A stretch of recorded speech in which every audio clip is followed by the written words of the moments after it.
Today's adventure brings us to Redstone Memorial Park, located in Redstone Village, one of the 6 villages that make up Conway, New Hampshire. And why is there a memorial park for Redstone Village?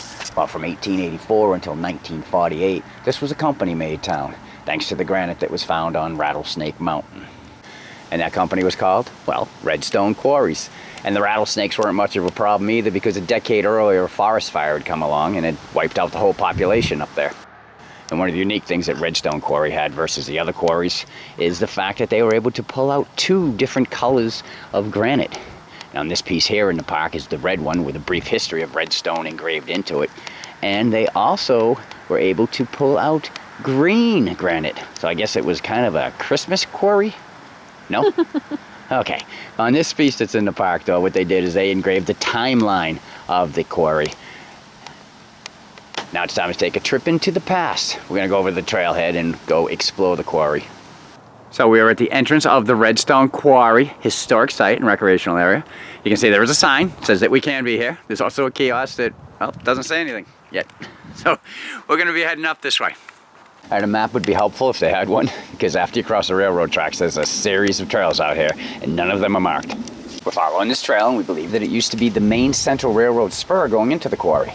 And one of the things that they make in a quarry is columns and pilasters. And lo and behold, as I pan around, this is one of the pilasters now. The difference between a column and a pilaster: a column is completely round, where a pilaster is more decorative. It mounts up against the building. As you can see, there is a flat spot on one part of it, and that's where it would mount towards the building. This would be the top or the bottom. You can see the holes in it from the drilling and the cutting. It's all rough. But the fine polishing that they did, and that is really, really smooth. Very nicely done. Found the first geocache that's out here. It's called Pilaster. I'm not going to tell you what it's near, but it would be hard to figure out. But you still got to come out and try to find it yourself where it is. So we're going to do what we do, and then we'll get back to the video. There's a walkway that I'm standing on, and we came across this piece of machinery. Very cool artifact. And the design on this tree is kind of cool. What's left of it anyway. All the swirls and whatnots in it. Of course, you got a big piece of cable coming out of it too, but just look at all the curves in this thing. Wow. Okay, now this is what I was looking for. These are the boilers that would produce the steam that would be sent, branch in my mouth, that would be sent over to the air compressors, which are right there. We'll go look at them in a minute. And Mother Nature wants her land back.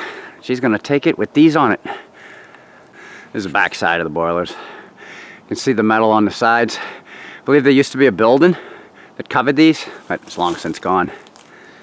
It's a close-up look at one of the air compressors. Oops, just kicked a piece of granite. Sorry if the camera shook.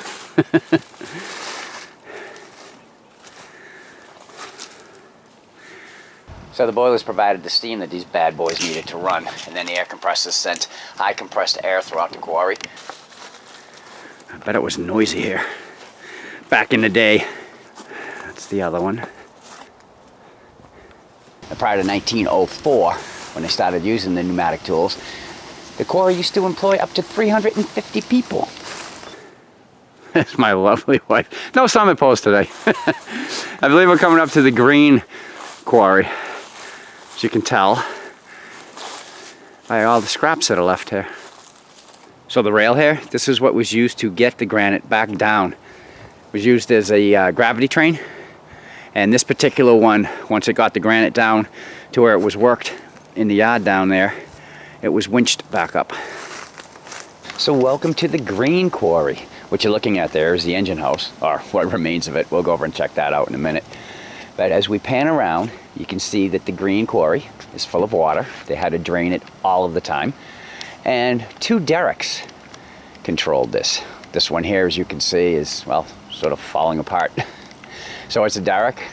A derrick is a lifting device. Think of it as like a crane. And that's how they would get it off of the mountain over there. And it would be lifted and put onto the rail, which would be then transported down into the yard for processing. And as we continue our pan, you can see where they removed the granite from on the wall over there. Coming around to the next derrick.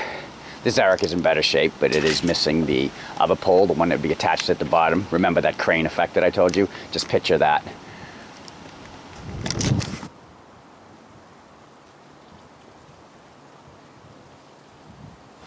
And we'll just continue to pan along the rest of the quarry. All right, let's go check out that engine house. And what you're looking at here is what is left over from the engine house that would operate the derricks. This is from the side.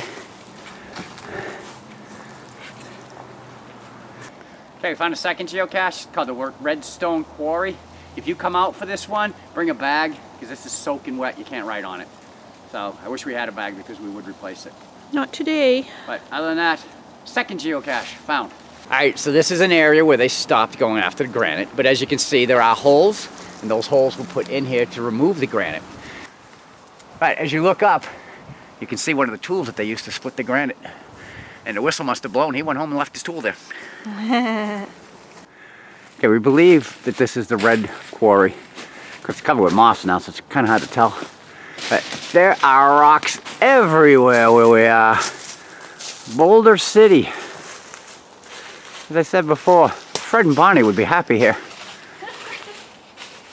I mean, just look at this. Holy Toledo. Cheryl, did you find something? I found big blocks by Raven Gal. Now the geocache, number 3. All right, so we're standing at the first ledge that we could see from down the bottom. And it's kind of a hairy climb up. You can see coming into Boulder City down there. And I assume derricks were mounted to this. And further down along, down there. And as I said before, I presume this to be one of the derricks. These things are like 120 feet long. So, that's all that's left of it. Cheryl's over there, making me nervous, getting near edges and stuff. There's a view that we have up here. Coming down to, I presume, more derricks. They say there was at least 10 out here throughout the whole place. Okay, we got a scary climb back down, so I'm gonna go. So that's where we were. It was a little scary getting up there. Yep, well, we're down. We're down now. Anybody care to guess? Yeah, this would be the derrick. This is how they would get the granite pieces over to the lathes. As you can see, this is the bottom of the derrick, and I guarantee you that that fits into there, and then all this wood was bolted onto here. So this is the rough lathe. I used to run a lathe in the Marine Corps. I was a machinist. Never saw anything this huge. Cheryl actually found a handle that still works after all the years that this has just been out here rusting. It's smooth. And it's smooth. Oh, the granite would mount here on this faceplate, and however long it was, that would be the tailstock part. And of course that can spin way, way back too.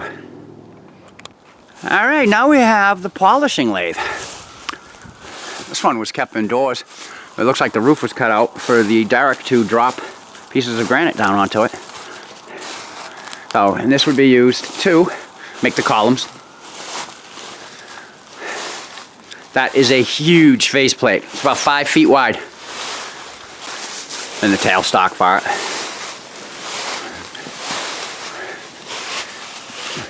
That piece that we showed you at the beginning, the pilaster, it's amazing that granite can shine like that. But this is a machine they did it on. And you know they haven't used it for a while. Check out that birch. That's a pretty decent size. I'm really not sure what the remains of this are. But there's my lovely wife taking a picture of me. We've arrived at the carpenter shop. Let's go take a look inside. Alright, so it's dark in here, and there's more graffiti. Every so often Cheryl's taking a flash. That will help. Now from what I understand, these guys were pretty busy. So So they had to go around and keep maintaining everything. And they also had to build packaging for all the granite that was going to be shipped so that nice polishing wouldn't get damaged. The only problem when you come into places like this, we're always afraid we're going to find a headless body. Ah, crap. I think he'll be all right. Well, welcome to the latrine. I'll tell you, if you were working in the quarries, you had quite a little walk down here. My wife's in here. Obviously, it's a co-ed bathroom. And you can't see it, but the commodes are in there. Wait, come over here. Yeah, Ready? oh yeah, look at that. It's a red commode. Yeah, it's just a flash on the camera. The conveyor belt here. It appears.